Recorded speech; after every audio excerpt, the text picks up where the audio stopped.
pagi pemirsa, kota Banda Aceh sebagai Serambi Mekah, kota dengan kehidupan religius yang kuat. Namun di balik itu tersimpan kisah-kisah indah tentang kerukunan dan keberagaman. Hari ini kami akan membawakan dua liputan, mulai dari Vihara Dharma Bhakti di Penayung yang menjadi simbol dari toleransi, kemudian Cafe Hana yang membawa citra rasa Jepang ke tanah Rencong. Saya Ananda Nabila, inilah liputan kami. Di tengah kesibukan Jalan Panglima Polim Banda Aceh, terdapat sebuah bangunan bercat putih dengan garis merah di tepinya. Dikelilingi oleh lampion-lampion yang menggantung indah, serta dua patung naga di atas atapnya. Bangunan ini adalah Vihara Dharma Bhakti, sebuah tempat ibadah bagi warga etnis Tionghoa yang hidup harmonis di Banda Aceh. Keberadaan vihara ini menjadi simbol dari keragaman yang kaya di kawasan Penayung. Selamat pagi pemirsa, saya Zefanya Akila melaporkan langsung dari Vihara Dharma Bhakti yang terletak di kawasan Penayung, Banda Aceh. Di tengah dominasi budaya Islam yang begitu kuat di Serambi Mekah, vihara ini menjadi salah satu bukti nyata bahwa keberagaman agama dan budaya dapat hidup berdampingan secara damai. Secara arsitektur, vihara ini tampak sederhana, didominasi oleh warna merah dengan ornamen lampion dan ukiran naga di bagian pintu masuk. Bangunan ini memancarkan suasana khas etnis Tionghoa. Meski tidak semegah vihara-vihara besar di kota lainnya, keberadaan vihara ini menyimpan nilai sejarah yang sangat penting bagi komunitas Buddha di Aceh. Di bagian dalam, terlihat altar yang dipenuhi oleh patung dewa-dewi, hiyo yang menyala, serta lilin berukuran besar yang terus dijaga nyalanya. Baik, saat ini saya sedang bersama Ketua Vihara Dharma Bhakti dengan siapa? Fajar Saputra. Baik, bagaimana sejarah awal pembangunan vihara ini dan sejak kapan berdirinya? Vihara ini berdirinya dari tahun 1878. Awalnya tuh ada di Pantai Cermin, Ulele. Jadi begitu memasuki mau zaman Perang Dunia Kedua, jadi wihara di sana dipindahkan ke sini tahun 1936. Jadi awalnya wihara ini juga adalah bentuknya seperti asrama yang menampung ya istilahnya pendatang dari Tiongkok itu dari Hokkien ke sini. Jadi juga lama-lama menjadi satu tempat ibadah gitu. Oke, kegiatan apa saja yang masih berlangsung hingga saat ini, Pak? Kalau di wihara ini ya seperti biasa ibadah umum ya, sembahyang kita tiap hari ada buka. Jadi umat yang mau datang beribadah kita persilakan. Hari-hari besar tetap kita laksanakan, misalnya hari Waisak, Katina, hari raya secara adat Tionghoa seperti Imlek atau apa itu tetap kita adakan. Baik, bagaimana hubungan vihara ini dengan masyarakat sekitar? Ya, baik. Kita berhubungan dengan sekitar masyarakat dan lingkungan itu sangat baik. Nah, kita juga ada mengadakan kegiatan-kegiatan sosial yang tidak hanya kepada umat Buddha, tapi juga lintas agama. Misalnya kita bakti sosial pembagian sembako, hari itu vaksinasi massal, kita tanpa memandang suku, agama, ras, semuanya. Jadi baik dia umat Buddha maupun yang Muslim juga kita kasih. Ya, bakti sosial pembagian sembako juga demikian. Kita beberapa bulan sekali atau pas ada donatur, kita membagikan juga kepada warga sekitar, kepada tukang beca, kepada kaum duafa, kita bagikan tanpa memandang agama. Baik, terima kasih Bapak. Ya. Baik, saat ini saya sedang berada dengan salah satu warga yang berada di sekitar vihara untuk mendengar langsung bagaimana pandangan mereka hidup berdampingan dengan masyarakat Buddha di Aceh. Baik, dengan Bapak siapa namanya? Nama saya Rajimi. Oke, bagaimana pandangan Bapak tentang adanya vihara ini di sini? Pandangan saya, alhamdulillah tidak jadi masalah di keberadaan wihara di Kampung Laksana. Mereka ini sering bergaul dengan masyarakat Kampung Laksana. Oke, setahu Bapak, apakah pernah ada kegiatan antara masyarakat di sekitar vihara dengan masyarakat vihara? Oh, sering sekali, karena setiap tahun orang ini ada kegiatan, malahan warga Kampung Laksana ini dipanggil mendapatkan beras sosial, dibagi-bagikan kepada masyarakat Kampung Laksana yang miskin ya. Oke, baik. Terima kasih Bapak. Ya. Sama-sama. Terlihat beberapa umat sedang menyalakan hiyo sambil berdoa dengan khusyuk. Aroma dupa memenuhi ruangan, menciptakan suasana hening dan khidmat.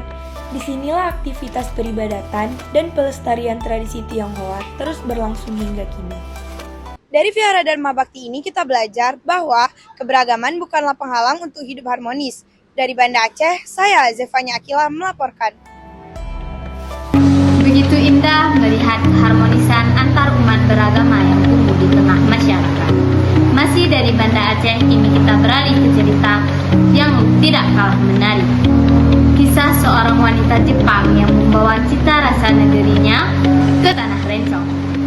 Melalui kafe kecil yang bernama Cafe Hana, ia menghadirkan rasa kehangatan, persahabatan, dan juga kebersamaan melalui sajian kuliner khas Osaka. Rekan kami Najwa Zafira telah menyiapkan liputan untuk Anda.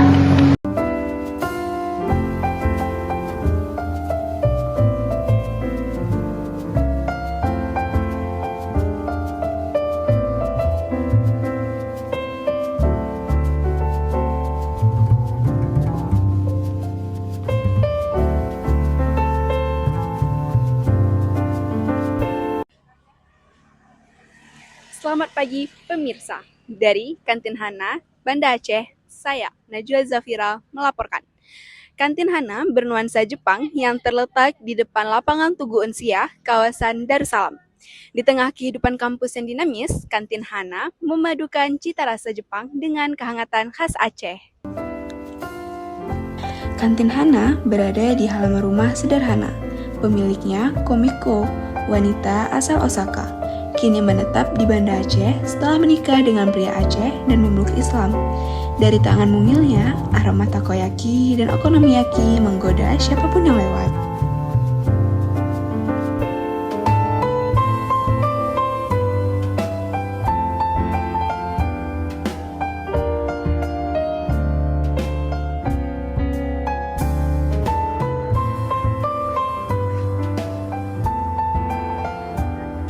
Pemirsa, saat ini saya sedang bersama pemilik Kantin Hana. Baik, dengan ibu siapa?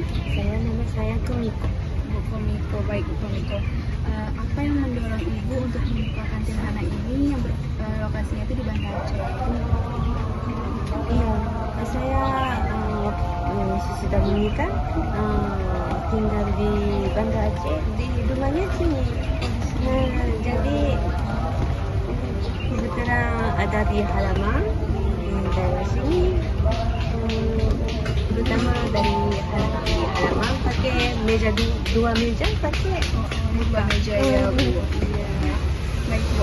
Menu andalan di sini apa, Bu? Yang best seller yang paling banyak diminati oleh pengunjung itu apa, Bu? masih cukup. Sesudah itu kari ramen juga. Sebelumnya nih, Bu, kenapa Ibu memberi namanya itu dengan nama Hana? Ya, kalau Hana bahasa Aceh juga, dalam bahasa Aceh juga ada kan? Iya, Hana. Hana itu. Bahasa Jepang artinya bunga atau ini Hana juga. Tapi dari artinya dari bunga, saya ambil itu orang Aceh tahu Hana. Bisa gampang diingat. masuk. Iya, betul. Jadi Oke, baik, terima kasih, Bu. Iya. Nama Hana berarti bunga, sebuah simbol keindahan dan suatu harapan. Bagi mahasiswa, kafe ini bukan hanya tempat makan, tapi juga ruang berkumpul yang hangat dan penuh cerita. Baik pemirsa, saat ini saya sedang bersama salah satu pengunjung Kantin Hana. Baik, dengan kakak apa? Nama saya Anissa. Oke, Kak Anissa, bagaimana pendapat kakak tentang Kantin Hana ini? Baik, pendapat saya, Kantin Hana ini makanannya enak, pelayanannya bagus, dan juga tempat ini nyaman untuk belajar, bersantai dengan kawan, ngobrol dengan kawan, dan sebagainya. Oke, baik. Terima kasih, Kak. Sama-sama.